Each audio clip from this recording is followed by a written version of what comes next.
Against a poll? How could anybody ever do that? In the first place, you can tell that the news is good coming out of Iraq because you read so little about it in the New York Times.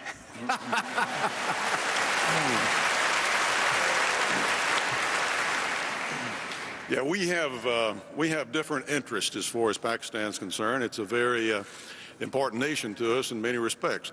I had the opportunity with others to visit with President Musharraf some few years ago, visit Pakistan, Afghanistan, and that region. Democracy of Pakistan is in the long-term security interest of Pakistan, and therefore it's in our interest. They were moving in that direction before former Prime Minister Bhutto was assassinated. Now they're in the streets. The government is in question. Some of our people, I think, are irresponsibly calling for Musharraf's resignation, for the cutting off of aid, and all those things. There's one little problem with that. Who are you going to get in return? They are the only Muslim nation in the world that has nuclear weapons and a nuclear capability. Our national security interest and whose hands those nuclear weapons are going to be in is an overriding interest of ours. We need to make sure that there is stability in that country to the extent that we can do anything about it, and certainly in the short term anyway, that involves supporting Musharraf. While we continue to encourage him not only to move toward democracy, put those judges back in place that he fired, those dissidents that are in only for political reasons, he needs to release, and he needs to help us more in the western mountains of Afghanistan, where the Taliban is still hiding and where Osama bin Laden probably is. We need to put the pressure on him, keep the pressure on him, but let's not ever kid ourselves. Our national security interest requires that those nuclear weapons do not fall into the hands of radicals in Pakistan. Governor Romney, on Senator Thompson's last point, Musharraf says he's not really looking for Osama bin Laden. Would you continue to support him? Well, let's stand back and recognize that today foreign policy is no longer like it was in the last century, which was more like a game of checkers. There was our side and their side. We tried to get friends and allies and go after each other.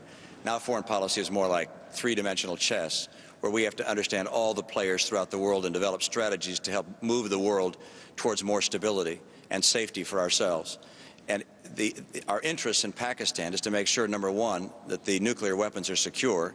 Number two, we go after al-Qaeda, and the power going after al-Qaeda is in General Kiani, who is a friend, and our funds can go to him and to the military to fight al-Qaeda, and we will work with him to find Osama bin Laden. And if for some reason General Musharraf does not want to find Osama bin Laden, then we need to make sure that General Kiani does, and our support will be keyed to being able to provide that kind of support to us.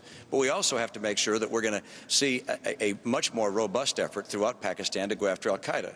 But we have these three efforts that we're talking about: what's happening in Pakistan, what's happening in Afghanistan, what's happening in Iraq, and also, of course, the potential trouble in Iran. But we need to think more broadly than just those hotspots and come together with other developed nations, other free nations, as former Prime Minister Aznar of Spain indicated, and develop an effort to help move the world of Islam towards modernity.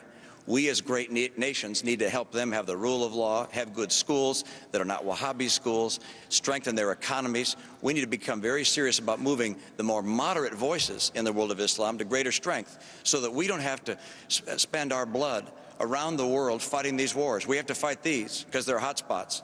But ultimately, we're going to have to move the world of Islam, because ultimately Muslims themselves are going to have to reject the extreme. Governor Huckabee, if Pakistan is politically unstable, are the nuclear weapons really secure? And with polls showing hundreds of millions, or a study showing hundreds of millions of U.S. dollars can't be accounted for, are we throwing good money after bad there? Well, we've spent $12 billion. It was supposed to be to fight terrorism. We really don't know how much of that money was used to fight terrorism. In fact, we know a lot of it was used to build up their own military. So there is a problem with accountability in the money, and I think we now are in a position more than ever that we should ask the Musharraf government for a better accounting, and it also ought to buy us some leverage with the Musharraf government. I want to agree with my colleagues. Several of them have mentioned that it's not the best idea to try to push Musharraf out, because we don't know who might come into that vacuum. And that's why it is important to make sure that we communicate with him that our displeasure with his inability to go after Osama bin Laden. And part of the problem is he tells us that that part of the area he doesn't control. On the other hand, he says, I don't want you going in. Let me do it and give me the money. He can't have it both ways, and that has to be communicated to him in the strongest way.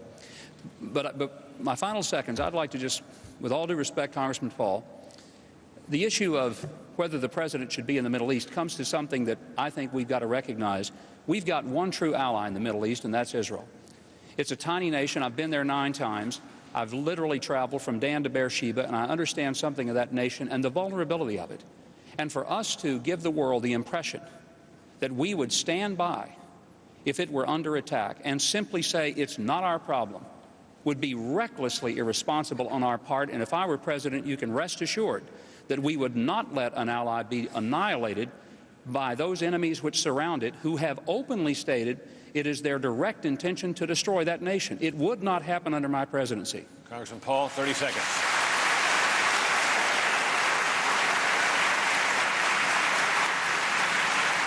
In many ways, we treat Israel as a stepchild. We do not give them the responsibility that they deserve. We undermine their national sovereignty. We don't let them design their own peace treaties with their neighbors. And then we turn around and say that when you want to do that or you want to defend your borders, they have to check it out with us.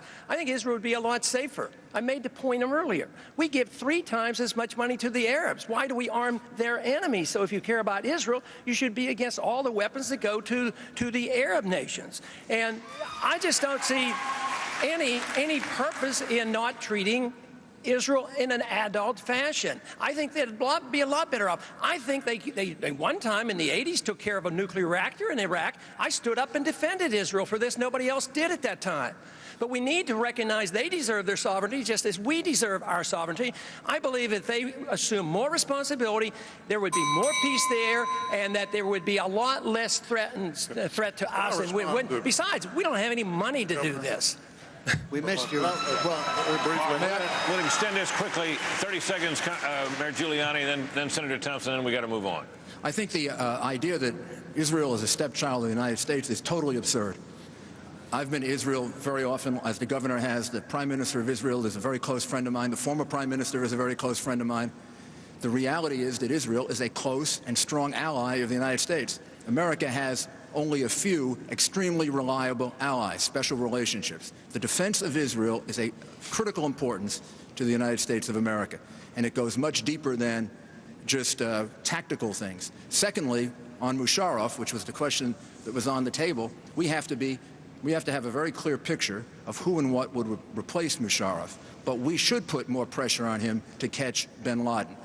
I believe I could convince him that we should be allowed to work with him to catch bin Laden, because I think that would be a major breakthrough in crushing al-Qaeda. Thank you, Mr. Mayor. Senator Thompson. Governor Huckabee, if I understood him correctly, he seemed to be concerned that part of the money we're sending to Pakistan goes to their own military.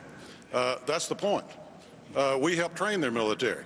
Their new top general over there was trained here in the United States for a period of time. They have lost several people fighting the Taliban. That's who they would fight the Taliban with, is their military. So our cooperation with their military, our supporting their military, is a good thing. All right. Thank you very much, gentlemen. More questions for the candidates after this quick break. Please stay tuned.